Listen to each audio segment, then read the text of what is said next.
Vemos discípulos posterior a Jesús, el mismo Pablo, también cumplir la ley de Dios. Yo no estoy diciendo que usted tiene que hacerse judío, no estoy diciendo que ahora usted tiene que convertirse en israelita. Yo no estoy diciendo que ahora usted haga y se deje crecer la barba y sea, no, y ande con tzitzit, con el talí, con el manto de oración. No, yo lo que estoy diciendo que ha habido un error histórico por muchos años, por siglos, que ha separado la iglesia de sus verdaderas raíces. Número uno, los primeros discípulos de Jesús, los segundos discípulos, prácticamente los discípulos, comenzando con los 12 apóstoles, luego los discípulos de esos apóstoles y creo que...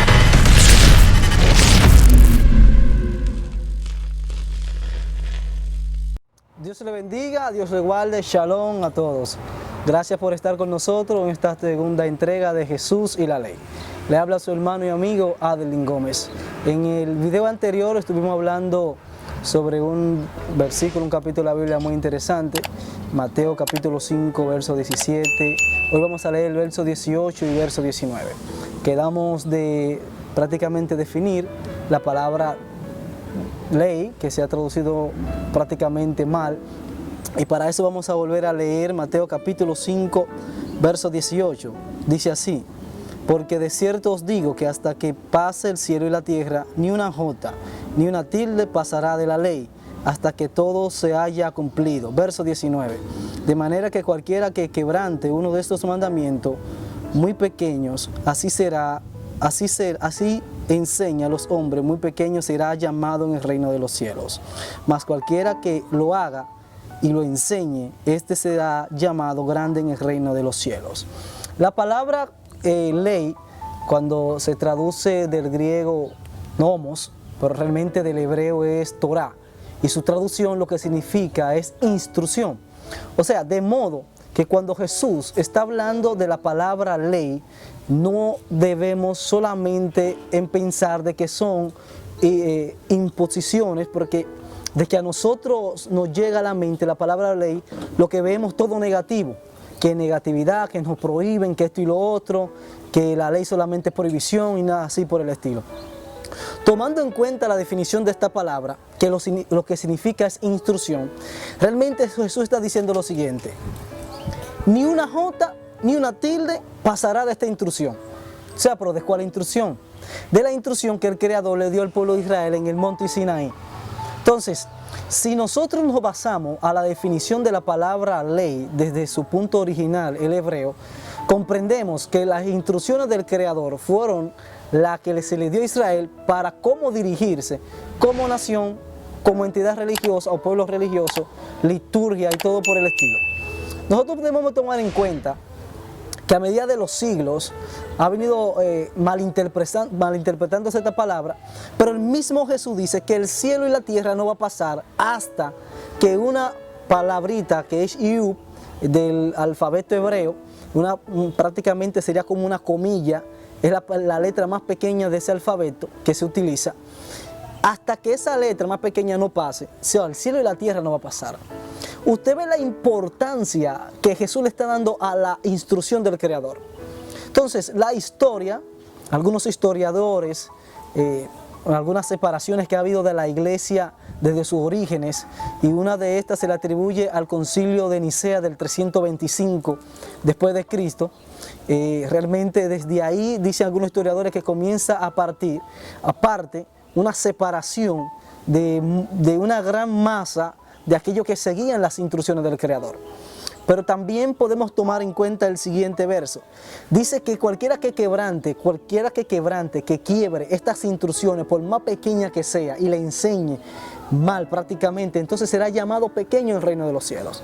Entonces, ¿cómo podemos decir de que un Mesías, Jesús de Nazaret, está dándole un gran valor a las palabras del Creador, a las instrucciones del Creador, a la ley del Creador? De repente entonces encontramos predicaciones, sermones, congresos y un sinnúmero de actividades religiosas en diferentes denominaciones diciendo que Jesús abolió la ley de Dios. Mas sin embargo entonces vemos aquí que a su discípulo Él lo envía a cumplir esta ley. Sin embargo, vemos discípulos posterior a Jesús, el mismo Pablo, también cumplir la ley de Dios. Yo no estoy diciendo que usted tiene que hacerse judío, no estoy diciendo que ahora usted tiene que convertirse en israelita. Yo no estoy diciendo que ahora usted haga y se deje crecer la barba y sea, no, y ande con tzitzit, con el talí, con el manto de oración.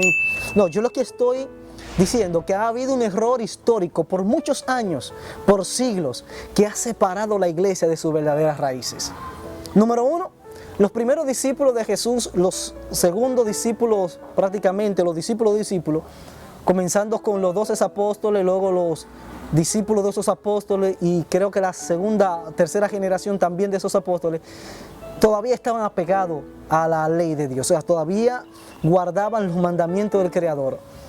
También es interesante notar que Jesús tampoco quebrantó el sábado. Jesús nunca quebrantó el sábado. Se hacen de notar algunos milagros que Jesús hizo en sábado y algunas discrepancias teológicas que hubo con algunos fariseos, con algunos escribas y otros líderes religiosos. Entonces, la malinterpretación que le da el texto y las personas que apoyan que Jesús quebrantó la ley, mira, agarran ese texto, malinterpretándolo, sacándolo de su contexto para crear un pretexto. Entonces, lo que realmente nosotros debemos es preguntarnos, ¿Jesús se apartó de la ley de Dios? Porque como dije en el video anterior, entonces, si Jesús quebrantó la ley, entonces no tenemos Mesías. No tenemos el Mesías que tanto el pueblo de Israel, una gran parte, y el mundo espera. Mi pregunta también sería, ¿qué Jesús va a enseñar en los postreros tiempos, cuando se manifieste? Dice que nos va a enseñar los misterios de las Escrituras del Creador. Entonces, basándonos en esto y dando a entender la importancia de la ley de Dios, practicarlas, llevarla a cabo, tomarla en cuenta, no como judío, no como ortodoxo, como un ser humano que se acerca a su Creador y hay una instrucción, una ley que debe guardar para acercarse a Él. Entonces, el verso 19 dice, mas cualquiera que lo haga y le enseñe, este será llamado grande en el reino de los cielos. Dándole a entender la gran importancia que tiene, una, guardar esos mandamientos y dos, enseñarla. Entonces, cabe de notar, sin más preámbulo, puedes dejar los comentarios, no es obligado que esté de acuerdo con mi opinión, pero sí yo creo en gran certeza que las Escrituras revelan que Jesús nunca quebró los mandamientos del Creador. Su nacimiento, su desarrollo y su muerte, y podríamos decir su resurrección, en 100% fueron como un judío neto, que guardaba los mandamientos del Creador. Así que yo te invito a que examines minuciosamente las Escrituras y veas y analices cada paso que dio Jesús y vea que sus enseñanzas, sus parábolas, todo lo que hacía estaba basado en la ley de Dios y en algunas tradiciones que prácticamente estaban en el pueblo de Israel. Recuerdo suscribirte, activar la campanita, comentar, para que entonces cuando subamos o colguemos más contenido puedas recibir las notificaciones. Será hasta la próxima. Bendiciones.